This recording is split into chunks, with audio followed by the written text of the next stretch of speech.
So whenever I feel like I want that feeling again, like if I'm manifesting it, if I haven't had that triumph yet, like I'll listen to that song.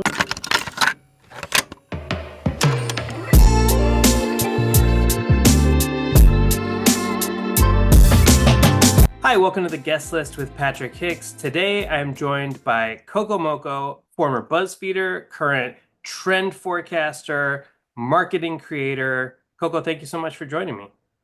Thank you for having me. I'm excited for this. Yeah, and we should mention also the host of a music show, The Middle Row with Coco Thank Mocoe, where you watch music videos with you. the artist, Yes. which is such an amazing idea. I'm mad I didn't think of it, but I love that show. Thank, How did you thank come up with the you. idea for that show? Yes, thank you so much. So, I always tell people I'm like, the show isn't famous, but it's going to be. So, like, just in a year from now, you're all going to see on your feeds me in a movie theater. So you can look forward to that. But I was honestly journaling one night, and I'm obsessed with like Chicken Shop Date with Amelia Dims. She Same, sits yeah. with, yes, I think that's so cool. Like Hot Ones, which they at a time were filming it at the BuzzFeed office. So I always thought that was so cool to be around that. And I was obsessed with people that take celebrities and put them in a different setting that you wouldn't normally see them. Like Chicken Shop Date is cool because you would never see Jack Harlow on a first date at a McDonald's. Like it's just not something you would run into. And so people are fascinated at that. And then I was journaling and I was like, how can I do something like that? But that's like genuine to me. And then I was like, what is something I do? Even if a camera was filming me or not, like I would want to do it every single day. And then I Right. was like, I love going to the movie theater. So I was like, okay, no one has a show in a movie theater.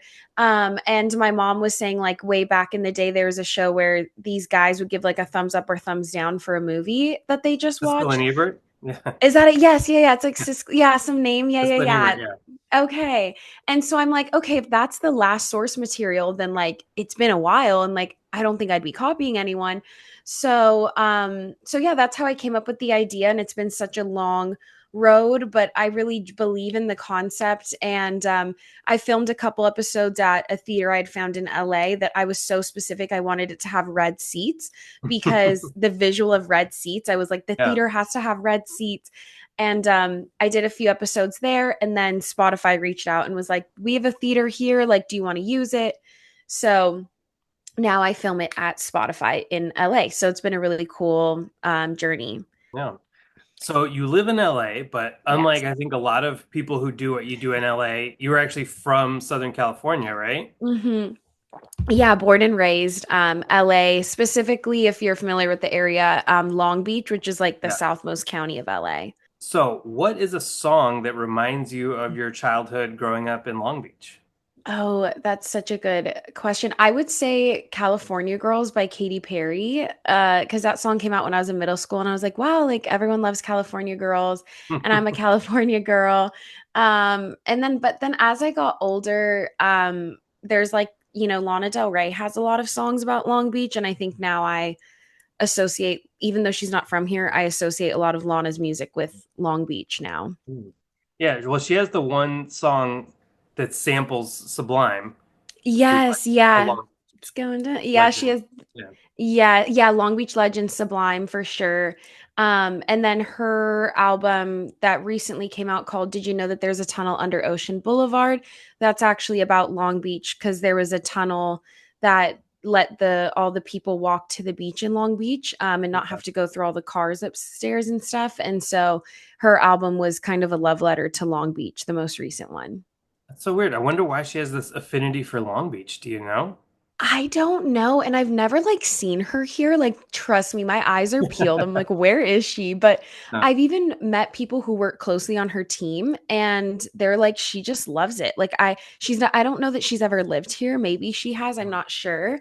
I think Lana is an underdog and I think that she makes music for kind of like these underdogs. And I think that Long Beach in the whole grand scheme of LA is sort of this like underdog city and it's underestimated and overlooked. So I think that's kind of where her affinity for it comes from. Yeah, definitely. My parents actually lived in Long Beach when they first moved to California.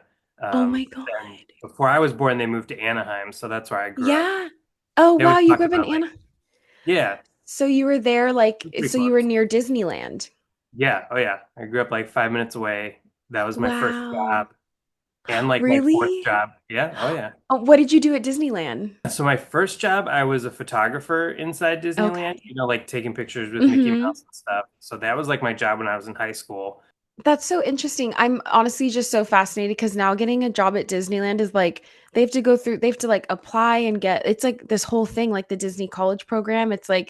Oh It's yeah. like hard to get a job at Disneyland now, I It is think. I don't know. weird. Like, I feel like that was maybe kind of starting when I was working there. Like, people would move from other places to work at Disneyland. And I Mm. always think like it was so weird. You're like, Like, why? I was never like a Disney Yes. adult. I was just like, Okay. I like Disneyland. I think it's cool. It was a cool place to work and to grow up downtown. Yeah. But Maybe it lost its people magic are, because you grew up so close to it. Like, I think for me too, like, I love Disneyland, but like, I've gone so many times that I always tell myself I have to wait like 3 years before I go again because I want there to be like new rides. Like, once you've yeah. gone like three times, you've seen it all, which is like any place, honestly. But yeah. So my wife has never been and What? has no desire to go, but Oh, like you have to go because it's part of my childhood. So it's like you have to. It's like yes. visiting, my Your hometown. You have. hometown. Exactly. Yeah. Okay, what is a song from a live concert experience that stands out to you? Oh, honestly, I love okay, so Kendrick Lamar had his album Damn, and I love Kendrick Lamar. Like people don't know this about me, but I actually, even though I report on pop music, I actually really love rap music because I think it's just the West Coast Long Beach Yeah. part influence. Like I didn't really even know what EDM was until I went to college. Like I'm like, people don't just listen to like Lil Wayne all day. But Kendrick Lamar put it out his album Damn, and then I went to see him at Coachella. I think it was 2017, maybe around that time. And Yeah. so there's this thing at Coachella where there's always these different statues, and people have this kind of superstition that you have to touch a certain statue and make a wish, like a Coachella wish. Maybe that's just my friend group, but like a lot of people, you'll see them making wishes. And there was these statues, and I put my hand on it, and I'm like, I really hope that Kendrick Lamar plays the song Love from his Oh, Damn album. I love that Yeah, song. and right, it's so good. And I was like, even though it's maybe not his most popular song right now, like I think I just really love that one, and I hope he plays it. And so what happened was then he does his concert and like everything's over. He ends it and he didn't play it. I'm like, that's okay. It was still a great concert. What I loved about him is like other artists will have the backtrack and they'll kind of just like go like, yeah, put your hands up. They're not like rapping, but he's like really genuinely said every word as if he was like in the studio. Anyways, so I was still happy. And then as everyone's walking out towards the campgrounds, he's like, okay, wait, I have one more song. Cause they always kind of do that, you know? And he's like, wait, I have one more song. And then he finished all of Coachella. The whole thing ended with him playing Love. And I was like, oh my God, he played this song because I made a wish. Like maybe that's why. But no, so Oh, I that's love yeah, so I always think about that's like one of my favorite live concert experiences. And then also a more recent one was I was at a Bruno Mars concert. He was the first one to play at this new stadium in LA last year, and the concert ended, and then but like you could see someone like on like I was on the side and you could see someone like walking up the side of the stage. I'm like, that looks like Lady Gaga. Like I could be wrong. I don't know. Yeah, and then like everyone's leaving, the thing's like half empty and he's like, "I have one more song." And it was the same day that their song Die with a Smile, I think it's called, yeah. just came out. And it was literally it came out like the concert was ended at like 10 p.m. Their song came out at 9 p.m. West Coast time. So no one even knew the lyrics, but I got to see that song performed live for the first time ever. That was Oh, another cool experience. yeah, Mhm. that's awesome. So she just Mhm. came out for the encore to do that song? Mhm, mhm, Oh, yeah, that's and it was cool. like the song had just come out, yeah, so it was like a really special moment. All right, what is a song that you associate with a specific activity? And you could pick the Mm, yeah, that's a good one. I drive a lot because of you live in California. Yeah. you live in California, yeah, and so, honestly, that's where I listen to a lot of my music, that's where I discover a lot of new artists is through driving and just putting on, like, random Spotify playlists, but in terms of an activity, like, right now, I'm associating the new Justin Bieber album Swag with driving because I was already home and then he dropped it. Um, and it was 9 p.m. West Coast time. And so I literally went out to my car, put on the album, and like drove down to like Newport Beach and back just so I could have time in the car listening to it. So Yeah. I would say, yeah, I would say that's like an activity. And then whenever I am like, whenever I shower, my shower has this Bluetooth thing where it connects to like the stereo, and so I can play different music. And that's when I'll listen to more like music that I feel is almost like spiritual. Not that they're making it in a spiritual way, but like I was listening to FK Twigs a lot earlier this year when I was showering, and then I was sad because I was going to see her at Coachella and she didn't show up. But yeah, I would say driving though, and I just always listen to new music when I'm driving. Yeah. What, any song off the new record that you're Well, feeling? right when I heard it, I was like, "Daisies" is going to be the Wildflower, the Billie Eilish hit song, and I'm looking at the charts right now. It seems that that's going to be true, but the song that's really growing on me is the Yukon, and it's where his voice is like really pitched high. Like I really like that song. Mhm. So that's kind of actually becoming my favorite, I would say. Shifting gears, what is a Okay. song that makes you emotional? Ooh, My Way by Frank Sinatra. Really? Yeah. Yeah, because I listen to it. I've done this for years now. Every single New Year's Eve, like if I'm driving to a party or I'm by myself, I listen to My Way by Frank Sinatra, and I always reflect on the year, and I'm like, I every single year I want to be able to say at the end of it, like, I might have made mistakes, but like I did it my way. Like at least I really true stayed true. So that song is always like coming from an emotional place because it's what I listen to at the end of the year to like I never want to listen to that song and be like, damn, I strayed away. Like I didn't really do it my way. So yeah, that song. When did you first hear that song? Do you remember? Ooh, I feel like I heard it honestly probably from like a random playlist. Like I keep bringing up Spotify. It's not sponsored. I just love I use Spotify. Spotify. Yeah. I want Yeah, them to it's buy this show so we can plug oh, them. there hey Spotify. Yeah. I honestly think that what happened is sometimes I'll look up like if I really like a movie, there's people on Spotify that just do it for themselves, and then they'll make these like playlists that are like songs that would be in the Great Gatsby soundtrack or something. Mhm. And it's not the actual movie soundtrack. It's just songs that like some random person who made this playlist thinks would be like would fit the vibe. And Yeah. I think that was probably how I discovered that song was because I was obsessed with The Great Gatsby and like more specifically the song Young and Beautiful by Lana Del Rey. So I would look for songs that were similar to that song. And I Mhm. think that's how I found the Frank Sinatra song like years ago because it was like on a playlist. Interesting. Yeah. Okay. Were your parents really musical? What kind of music were they into? Mm. Honestly, so it's funny. My mom not as much, but my dad, this sounds so crazy. So my dad's older. He's like in his 70s and he's obsessed with like girly pop music, which is so funny. I feel like people like whenever they talk about their dads, they're like, "Yeah, he put me onto AC/DC."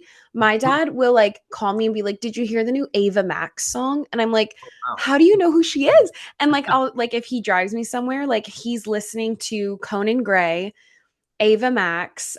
He loves Kesha. Like even songs that are obscure to me that even I'm like, this is a little too poppy, like for me, even. So my dad has always loved like pop music. Like I know it's more cool to say that your dad listened to Rolling Stones. My dad didn't. Um, and we kind of had an inside joke with our family that like my dad would always come in our bedrooms and be like, "Did you hear the new Lady Gaga song?" We'd be like, "No, like what's it about?" He's like I don't know, like love. And I'm like, "Well, that narrows down every song in the universe. Like you got to give us something more to work with." But I yeah, but he was always really obsessed with like pop music, so maybe that's where I got this kind of Yeah. thing from. Yeah. That's the thing. Yeah, So, my dad is also not like a classic rock guy. He likes country right. music, but he really Uh, loves female singers. And so oh wow. but he's not as hip as your dad. Like my dad, I think just discovered like Adele a couple years Oh ago. my God. That's And so everything funny. was new to him. And he's like, "Have you ever heard of Adele?" It's like, "Dad's the biggest singer in the world." It's like, "Mom, she's great." All right, what about a song that you associate with a milestone in your life? Ooh, that's a good one. I would say, okay, this is a throwback, but like I always think of certain songs with like things that are happening in my life. I think it's Confessions by Sudan Archives. Yeah, she has like 400,000 monthly listeners, so she's not like crazy big yet, but she had this one song that when I quit my job before BuzzFeed, so I was at Famous Birthdays and I was gonna be going over to BuzzFeed, and I loved both of those jobs. By the way, like it was never like "f you, I'm out." Like I like loved those jobs so much. Hmm. But I remember knowing that this chapter was closing, and I was gonna go on to BuzzFeed. And I remember driving down. There's this specific 405 freeway in LA, and I was driving down it, and like this song came on, and I was like, I don't know, it kind of felt like a triumphant song. Like I was like, okay, like I'm moving onto this new thing. And so whenever I feel like I want that feeling again, like if I'm manifesting it, if I haven't had that triumph yet, like I'll listen to that song. And there's a lot of different instruments in the song, if you ever listen to it, that are like coming at you from different sides that I really like. So yeah, Sudan Archives, and the song is Confessions. How did Hmm. you get the job at BuzzFeed? So it's actually interesting. So when I was at Famous Birthdays, I was there in 2019, and it was when TikTok had just changed its name from Musically, and it was still 15-second videos for a little bit. And the so this leads back to BuzzFeed, but the guy who owns Famous Birthdays, his name's Evan. He's like a genius. I always say like anything I know about the internet is because of what Evan taught me. And so he was like, if you think anyone's going to be famous, just like invite them in for an interview and we'll see Hmm. what happens. And so I invited in, at the time, this girl had 50,000 followers, and it was Charlie D'Amelio. Oh, And wow. so yeah, it was really, we got her first ever interview. And because of that relationship, she kept coming in, and like one of the videos that I produced with her and this other guy, his name was Chase, they were like dating at the time. They were like 15, but like, like the fans were like, oh my God, they're dating. It got 45 million views on YouTube. Hmm. So it went super viral. And around that same time, I knew that I kind of wanted to go to a company that had like more employees just to like network and meet more people. And so I had actually applied for an internship at BuzzFeed that would be like way less pay. But I just wanted to get my foot in the door. And I had on my resume like that I had run these TikTok accounts. And because it was 2019 going into 2020, like no one really had TikTok on their resume at the No. time. I remember even one of my college friends being like, no one's going to take you seriously if you're only doing TikTok. And I was like, oh my God, they're right. But I'm glad I didn't listen to that advice. Yeah. But so I actually got denied from the internship. So I got one of those automated emails that's like, you didn't get it, thanks for reaching out, trying, whatever. And so but then like a month later, I got an email from someone at BuzzFeed in their HR department that was like, hey, like we actually saw your resume come through for this other job, and we wanted to reach out because we're actually building out, like we want to hire someone to like run TikTok. We don't have that yet. Yeah. And yeah, so I actually got the job through BuzzFeed because I had gotten denied from the internship. But it worked out because the job I ended up getting was like higher pay, Yeah. like healthcare full time. So it like worked out perfectly. And then I was there for like 3.5 years building out their TikTok team, which then became the short form team because then Instagram Reels came around and YouTube Shorts. But when I got hired, none of those things had existed yet except TikTok. So, what was the moment when you quit your job to just do this full time?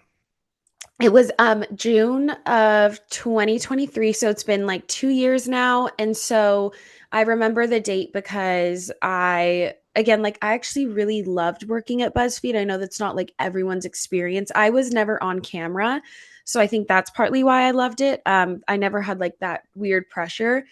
But Hmm. I stayed there for a long time, even after I had started to kind of grow, because I grew on TikTok because I would post like videos on my lunch break, just being like, here's what I think is going to get famous next, or like, here's the algorithm. And so I stayed there for probably longer than I needed to, but I was at that point turning down a lot of brand deals because I didn't want to, like, I really took my job seriously, and that came Yeah. first. And then I got invited to Cannes Lion in 2023, which is like, for anyone listening, it's this huge, like, it's the Super Bowl of like marketing and advertising. It's like an award show. And so, it's in the south of France, and I was like, I can't turn down this opportunity. So I gave them like a month notice, and then my last day at BuzzFeed was on a Friday, and then that Saturday morning I got on a flight to France. Did the people that you worked with at BuzzFeed, like, did they know that you were doing stuff on TikTok? Like, or was it? Yeah. Yeah, so I never told them outright. I always was like, okay, if one of my coworkers brings it up, then I guess it's a good thing because it means it's going viral. I even changed my name, like my real name isn't Coco Moco, but I came up with a fake name because I'm sure people can relate who do corporate work where I was like kind of embarrassed. I was like, oh my God, like I want to be a famous creator. Like, is that embarrassing? I don't know.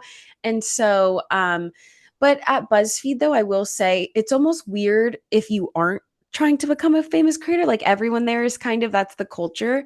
So it wasn't that weird, but yeah, I would say like a year after going viral, my coworkers knew Hmm. and became aware of it, and they were always very supportive of it.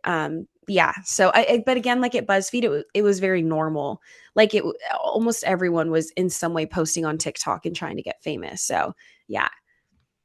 I fantasize about having this day that you had where I quit my job, Mm. but uh, but nobody knows that I do it. So I think it would be very weird if I was like, guys, I'm quitting my I'm job, out. be an influencer. Or I mean, I wouldn't say that, but Right. people would be No, like, yeah. Yeah, it's a really cool, it's kind of like like it sounds like yours is kind of like Hannah Montana where it's like you have yeah, these two lives. Yeah, but in yeah. Montana.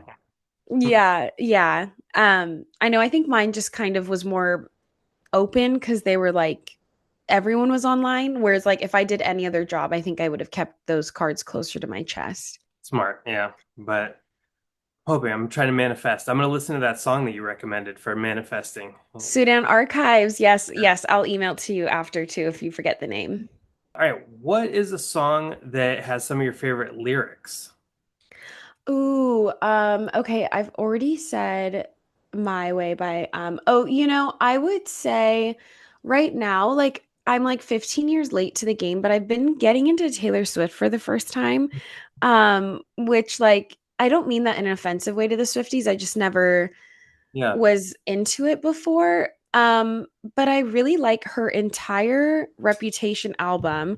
But specifically, there's this song, Dancing with Our Hands Tied, which is kind of about like, well, like it seems real to the world now, but it's like the world is ending, so we might as well like have fun. Like we're like, the like everything's done, like more so like they were in the song kind of like getting arrested kind of thing. So it's like our hands are tied, but let's just like dance anyways. I like that. And then also there's this song on that album called Delicate, and I really like it because it's like my reputation's never been worse, so you must like me for me. It's like even if I lost all this fame and like everyone hates me. She wrote that album during like the Kanye West stuff. So it's like, I don't really have any leverage right now socially. So like if you're actually liking me, it's because you really do like me. So I would say, yeah, Delicate by Taylor Swift. I really like those lyrics. Yeah. All right, what's a song that people might be surprised to find out that you love? Oh my God. You know what's so funny? Okay. I don't even know that like anyone's going to know this song. There's this song called Preach by Young Dolph. And he was this rapper who, rest in peace, he was killed a few years ago. And so I discovered him like 10 years ago because I in high school was like obsessed with Gucci Mane and his music and Lemonade. And then he signed Young Dolph. I think before he even heard any of his music or anything, like he just liked Young Dolph. And so I was like, okay, this guy must be cool because Gucci Mane likes him. And Mhm. then Young Dolph put out this song where every lyric is so good. He's like, she likes to argue, so I sent that girl to law school. Like, I don't know, there's just so many like good lyrics in that song. So yeah, Preach by Young Dolph. I don't even really bring it up to people because like I just assume I work in like the pop space, like everyone's obsessed with like Ariana Grande and Taylor Swift. So like I don't know that they would know Preach by Young Dolph. Have you ever read Gucci Mane's autobiography? No, I haven't. Did that come out after prison or before prison? After, yeah. Oh, okay. I haven't read his autobiography. It is probably the You read best it? autobiography ever. Yeah, I did a story on Gucci Mane maybe a year ago or so. Oh my Um, God. What's something interesting you learned about him in that? I mean, one just he's super smart. It's so funny. Like it feels Oh like my from interviews God. I've seen and autobiography, like his voice shines through. Like it feels very authentic. Hmm. I'll Um, have to listen to like I like listening to books on but Spotify. he narrates the audiobook too. So the audiobook is Okay. fantastic. So you can hear him read it, which is the best. But Okay. He kind of reminds me of like Snoop Dogg in like the business savvy yeah. realm. Like his collaborations, like when he collaborated with Selena Gomez, I'm like, yeah, that's kind of a money grab, but like that's the point. Like it's kind of smart, you know? So, All right. What is a song that you love that somebody else introduced you to? mm, I would say so my ex-boyfriend, we were together for almost 4 years, and he was obsessed with like collecting vinyls and just like the entire like I think you pronounce it Etta James, the one that's like Yeah. Sunday kind of love. Like I loved that album, and I remember he introduced me to that album. And he was also my ex. It was so fascinating. He was a graphic designer, and so he was obsessed with like album covers, and like he would explain to me like different I wouldn't be able to remember the name, but how like way back in the day there would be like different black artists that would put out albums, but they would put like random white people on the Right people on the covers. cover. Yeah. Oh yeah. Yeah, and so he would like show me those albums, and I just thought that was so interesting. But in terms of like a specific artist, Etta James probably, yeah. Yeah. I mean, she's amazing. Mhm. Are you a singer at all? Can you sing? No, no, No. I'm not a singer. I don't really have a desire to be. Like, it's actually really interesting how many people work in this space, like in the music commentary, have like musical backgrounds. I am not, and I'm okay with that. I always say my talent is finding the most talented person in the room and then like putting a spotlight on them through my marketing. But I have no desire to like be the talented person. I think that's like a skill I just don't have, and I'm okay with that. Yeah. I like that about you because I feel like it's hard to tell. Like a lot of people who are making videos have an ulterior motive. Like, oh, I'm making Mhm. videos about music business, but really I want you to listen to my album. It's like, oh, Yeah. I don't want to listen to your album. I just wanted to hear what you had to say. Right. So, Right, right. Yeah. I think it's always best when you're like upfront with your audience about those kind of things, cuz audiences hate feeling like I know people are doing what they have to get by, but it's like they feel kind of bamboozled when that ends up actually being what you wanted to do. right. Yeah. All right. What about the other way? What's a song that you introduced somebody to that you love? Oh, I would say I introduced my little sister. Okay, so Um, I'm like the show that I do, Middle Row, where I film it in a movie theater. I always say, like, I have a sister who's 18 and she's in college. We're 10 years apart. And she's like really, really a cool girl. Like, she's not on social media at all. She's just like, but like in real life, she's just very popular, cool. And like, I'm always trying to impress her. And so, so I'm always trying to put her onto new music. And part of my show, Middle Row, is like ultimately it's just me trying to like make episodes to like convince my sister that I'm cool because I'm hanging out with these people. But someone that I just put her onto, her and her friends onto, is there's this artist, her name's Rose Gray, and Oh, she's yeah. you have you heard of her? Only because somebody who previously was on this show introduced me to her. And Oh yeah, now my I've been obsessed ever since that episode. Okay, that's a good sign, word of mouth, that she's spreading. So Yeah, sure. my favorite song of hers, and I have an episode with her of Middle Row coming out. It's her first ever video interview. Yeah. Okay. She has a song called Everything Changes But I Won't. And like in the interview I actually asked her like what she meant by that song, cuz like to me the song is like for me I feel like as I get older I'm obsessed with like how things aren't permanent in life. And like when I went to Mexico recently for a friend's wedding, it was so nice to be with my college friends for like 7 days because we'll never live in the same city again. But there's this song, Everything Changes, that I kept listening to during that trip where her lyrics are like, people might leave the party, or, you know, the you might not be the center of attention anymore, but like I'll still be here. Like I'll still be watching you, I'll still be with you in the room. So I love that song. Yeah, but Rose Gray, I've been trying to put so many people onto her. I also, since someone did say Rose Gray too, I'll also add, if I'm allowed to add one more, Oh, because yeah. she's taking off right now and I'm telling you she's going to be major. Her name's Baby Nova, and this song Killed for Sport. She's like a totally new artist. And one of the lyrics that really stands out is she goes, could have just had sex with me, didn't have to fuck me so hard. And the song's about like how she got fucked over, and like that lyric just stands out to me. But yeah, Baby Nova Killed for Sport. Okay. All right, we'll come back to this episode in like a year, see Yeah. how good of Mm-hmm. a trend forecaster you are. Mm-hmm. Yes. I think you're spot on with the rose gray because now it's like that thing where once you hear it, now it's like everywhere. And I'm like, oh, okay, Yes. we're Well, gonna and hear it. a fun fact about her that I didn't know this until I was researching. So I reached out to interview her, and I didn't know this until we were getting ready to do the interview, and we didn't bring it up in the interview. But her longtime boyfriend, like high school sweetheart, still together, is Harris Dickinson from. He's going to play one of the Beatles. He was Oh, in okay. Triangle of Sadness. He was in Baby Girl with Nicole Kidman. Like her boyfriend, he just did Chicken Shop Date. Like Yeah, her boyfriend from high school, they're still together, is like they're both of their careers are just taking off at the same time. Isn't that so that's fascinating? yeah. Oh, that's so crazy. They must have Yeah, like known and I like been know, right? with each other They like like elevate each other. Yeah. yeah. Oh, that's great. Mhm. Speaking of middle road, do you have like a dream guest, like who you would love to have? And if so, what song would you guys watch together?